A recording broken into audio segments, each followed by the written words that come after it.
compétition et on l'a fait, on a tenu bon en 2011 parce que il me tenait à cœur de ne pas lâcher prise et d'être à vos côtés dans des moments un peu compliqués. Et accompagner la Tunisie, c'est quelque chose qui nous tient à cœur depuis toujours. Et les dernières années, en 2012, 13 et 14, ça a été vraiment à contre-cœur, quelque chose de très difficile, mais malheureusement, les conditions n'étaient pas réunies pour pouvoir organiser. Une fois parce que la sécurité, aux yeux des autorités des pays européens et des fédérations internationales, n'était pas assurée. Mais on a décidé de ne pas lâcher, de se dire qu'au contraire, c'était dans ces moments difficiles. On les avait vécus en 2011, même s'ils étaient souriants à l'époque en 2011. On s'est dit, il faut être là et continuons, allons-y. Donc on n'a pas lâché et on a décidé de continuer, quoi qu'il advienne, à livrer ce rallye, même si on savait au moment des événements que forcément le nombre de compétiteurs allait diminuer. Et vous imaginez bien que dans beaucoup de pays, eh bien, à partir du moment où il se passe quelque chose, pendant environ une année, et la CPN peut me le confirmer, quand on décide de mettre un trait ou une croix sur un pays en disant « Ouh là là, attention, on ne sait pas », eh bien, la saison est très difficile derrière. C'était la même chose pour nous, mais NPO a décidé d'être là. Il y a des teams officiels qui ont décidé de braver les interdits, qui ont décidé de venir quand même s'entraîner en Tunisie. Et il y a beaucoup de gens qui ont dit eh ben on va voir ce qui se passe avec le rallye Tunisie, et en fonction de ce qui se passera sur le rallye Tunisie, à notre tour, nous développerons des événements en Tunisie. C'est pour ça qu'on est fiers d'être finalement les premiers et de servir d'exemple aux autres, en espérant que cet exemple va vous amener un maximum de monde, que ce soit des raids touristiques en 4x4 dans le sud, ou d'autres événements sportifs internationaux. Il faut savoir, j'ai plein de camarades organisateurs qui m'ont dit, bah, écoute, on va regarder chez toi, et si ça se passe bien, on relancera notre activité. Et oui, on a l'habitude, on est suivi parce qu'on fait des choses qui a priori sont des choses réussies. Elle peut vous parler du Maroc. Le Maroc était un petit rallye, il est devenu un très gros rallye puisque, voilà, avec plus de 500 concurrents, c'est le second rallye après le Dakar. C'était le cas de la Tunisie. Ben, nous, on croit qu'on va être capable d'avoir à nouveau un Tunisie aussi gros que le Maroc dans les prochaines années. C'est pour ça qu'il ne faut pas lâcher. Alors, pas lâcher, ben, ça ne se fait pas tout seul parce que, évidemment, on a eu besoin d'aide. La première aide, on l'a trouvée au ministère des Sports. C'était important parce que il nous fallait un élément fédérateur, et le ministère des Sports nous a permis de recréer, j'allais dire, les relations qu'il fallait au niveau des clubs de fédération, qu'elles ce soit en auto ou en moto, et c'était très important de pouvoir avancer là-dessus. Évidemment, le deuxième ministère vers lequel on s'est tourné, c'est le tourisme, parce que forcément, aujourd'hui, si le rallye à valeur d'exemple, c'est un sujet pour le tourisme, c'était important de pouvoir se rapprocher du ministère. Mais ensuite, vous savez bien que tous les ministères sont concernés, que ce soit la défense, que ce soit l'intérieur, que ce soit les transports, les télécommunications, bref, tout le monde travaille avec nous, et on est très heureux parce qu'on a senti un véritable enthousiasme et un véritable appui, et ça nous a fait très plaisir. Et tout ça, on l'a réussi, j'allais dire, grâce à toi, Anne, qui est devenue notre correspondante ici en Tunisie et qui a fait un boulot d'enfer avec tout le monde pour essayer de mobiliser et de motiver tout le monde à nous aider. Elle l'a dit, le rallye, donc ça va être le 31e, il renaît de ses cendres après 3 ans d'absence. On va dire qu'il sera à échelle humaine, une centaine de concurrents, une cinquantaine de personnes dans l'organisation, bref, des journalistes, des assistances, soit un peu plus de 200 à 250 personnes qui vont être sur le terrain. Un parcours que je vais vous décrire qui est, à mon sens, un parcours exemplaire que l'on peut montrer en Tunisie, en tout cas dans les zones sur lesquelles nous pouvons travailler à la fois en toute sécurité et qui seront les plus symboliques de ce que peut être un beau rallye de Tunisie, et un partenariat avec la Fédération tunisienne de motocyclisme, la Fédération tunisienne automobile et le National Automobile Club de Tunisie, qui nous appuie donc sur le plan sportif de l'organisation. Je remercie évidemment tous nos partenaires, vous les découvrirez dans les dossiers qu'on tient à votre disposition ou les clés USB. Chacun vraiment doit être remercié parce que même si on sait que petit à petit, on ne peut pas forcément donner beaucoup la première année, on est dans une phase de relancement, mais tout le monde a fait un effort pour aider. Et c'est ça qui nous a, j'allais dire, motivés en disant, ok, évidemment, on ne fera certainement pas une bonne affaire, ça va nous coûter de l'argent cette année, et c'est pas grave, il faut le faire parce que demain va se décider aujourd'hui.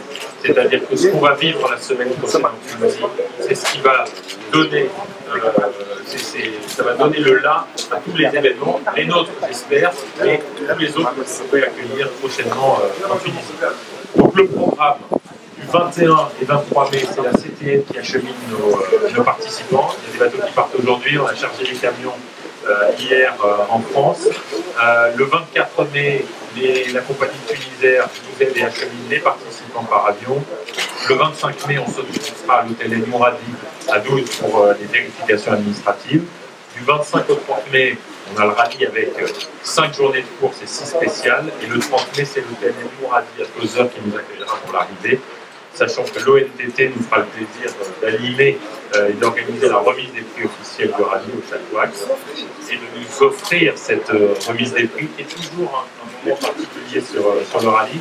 Et ensuite, on partira en avion le 31 mai et le 2 juin pour les bateaux de retour à nouveau avec la CTM. Tout ça pour vous dire qu'on travaille, si vous le comprenez, avec des partenaires locaux. J'entends souvent, oui, mais c'est encore les Français qui viennent. Non. Moi, je me sens tunisien et je dirais qu'on a toujours été à vos côtés et on continue à l'être. Il faut savoir qu'aujourd'hui, dans le monde du rallye raid, le nombre de concurrents, et Yann peut en témoigner au Maroc, le nombre de Français il a largement diminué au profit d'autres nationalités. Et aujourd'hui, on est vraiment des rallyes très internationaux. Et le fait d'être un organisateur, qu'on soit mexicain, espagnol, français, russe, tunisien, je pense que c'est la même chose. On est ici, on est très content de pouvoir travailler dans un endroit magnifique. On va proposer, je pense, un parcours magnifique. On sait qu'on peut compter sur les Tunisiens pour leur soutien. On a besoin de vous pour, j'allais dire, faire la promotion et montrer en Tunisie, et c'est important que les Tunisiens se réapproprient leur rallye, ça c'est très important. Et nous, on est là pour, j'allais dire, orchestrer et faire monter la mayonnaise. C'est tout ce qu'on fait sur ce genre de sujet. Notre principal sujet est celui qui est réclamé par les concurrents, vous en doutez bien, c'est la sécurité, évidemment. Donc, NPO déploiera les mêmes moyens qu'habituellement pour assurer la sécurité du rallye. Ça veut dire un PC course, ça veut dire un PC médical, des véhicules médicalisés sur le terrain, un hélicoptère avec le soutien de la défense et de l'ONTT qui nous aide pour faire fonctionner cet hélicoptère en cas de pépin médicaux. Des équipes techniques pour le suivi satellite de la course, un camion de ravitaillement, un camion balai, bref, l'encadrement habituel, celui fourni par NPO, mais également l'encadrement fourni par les autorités. Ça veut dire évidemment la défense et la garde nationale qui seront présents pour nous aider, et du matériel, comme les concurrents maintenant ont l'habitude dans l'ensemble des rallyes internationaux, avec donc des matériels de sécurité embarqués dans les véhicules qui nous permettent de savoir où sont les véhicules et ce qui est en train de se passer, qui leur permet de communiquer avec le PC en cas de souci.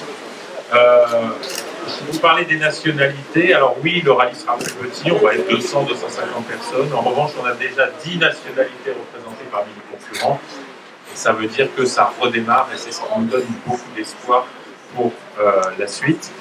Les Tunisiens, ils seront en nombre au départ, et ça c'est très important aussi, à la fois en moto avec 5 équipages engagés par la fédération, et en moto, j'en ai combien? J'en ai 3, 4, 5, 6, 7 confirmés à ce jour. Donc, grosse participation tunisienne, c'est important également que...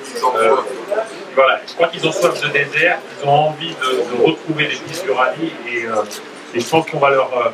ils ne seront pas déçus par le parcours. Je vous le décris en quelques mots. La première étape, donc dimanche et lundi, vous l'avez compris, sont les vérifications administratives et techniques à 12. Première étape le mardi 26 mai. On partira de Tamezret dans un très très beau décor entre les petites collines. On ira traverser les vallées et on se rendra jusqu'à Xarvilan. On fait une boucle en fait, Tamezret, et on va vers 12. Ça fait 207 km. C'est une mise en jambe. Elle est particulièrement, pas difficile, non. Elle est particulièrement technique. Elle est technique, c'est-à-dire qu'il y a de la navigation, il y a du pilotage, mais pas de difficulté de pilotage, rien à franchir. C'est plutôt joli décor, on se met en jambe. Le lendemain, on sera le mercredi 27. Là, on a la plus longue étape du rallye, 255 km. Et c'est une, on va dire, une boucle. Elle lit par-dessus mon épaule pour découvrir. Et en fait, c'est à la fois des pistes et de la navigation. Il n'y a pas beaucoup de dunes. Pas trop de dunes. Bon, allez, on va dire, il y a des dunettes, pas beaucoup de dunes. Il y a des dunettes, pas beaucoup de dunes. Mais c'est une étape classique pour le rallye de Tunisie, c'est une vraie étape. Ça veut dire que dès le deuxième jour, il faut être en forme parce qu'elle est longue. Et c'est le troisième jour où là, ça se corse un peu parce que je pense qu'on a tracé l'étape la plus difficile de tous les rallyes de Tunisie, une quinzaine sur les 30 éditions, parce qu'il était varié, mais qu'il était sympa. Alors, je dirais que sympa, convivialité, parce qu'on va se retrouver à une caravane à échelle humaine, eh bien, ça devrait donner de bons moments au retour des concurrents, pas trop tard le soir. Voilà. Je suis évidemment à votre disposition pour répondre à toutes vos questions. Et je tenais une nouvelle fois, en conclusion, à remercier tous ceux qui sont là à la fois autour de moi et qui seront autour du rallye toute cette semaine. Et puis sachez qu'on compte sur vous pour que les Tunisiens soient bien informés. Nous diffuserons chaque soir évidemment des photos, des communiqués de presse, des classements, des rushs vidéo, des actualités pour les sites web, des sons pour ceux qui en ont besoin. Et puis à l'issue du rallye, on tiendra à disposition des médias un petit format 16 minutes qui permettra aux télés du monde entier. On a déjà un accord avec une dizaine de chaînes au niveau international. On continue à essayer de travailler pour diffuser le résumé des 16 minutes et on le fera plus sur un aspect la Tunisie, j'y vais, pour montrer qu'il se passe des choses exceptionnelles en Tunisie, pour rappeler aux gens le paysage et la qualité de ce qu'on peut y faire, qu'un aspect purement sportif, même si parmi les compétiteurs, je dois vous dire qu'il y a des pointures. Le team Yamaha, par exemple, en moto, vient préparer son Dakar. Son nouveau pilote, Elder Rodriguez, qui a gagné X rallye l'année dernière, qui a été champion du monde, sera là et il tenait à marquer le retour du rallye. Donc on est très content. On a espéré jusqu'au bout que Peugeot soit là pour faire des essais. Malheureusement, la voiture n'est pas finalisée. Ils ont des difficultés. Ils étaient au Maroc il y a 15 jours. Ils ont cassé. Ils n'ont pas encore réparé. Mais je sais que tout le monde est motivé. Tout le monde va nous observer. Donc à nous d'être bons. À vous de le relayer. Et je sais que l'année prochaine, si on se retrouve au même endroit, on aura un programme encore plus conséquent à vous proposer. Merci à tous. Merci.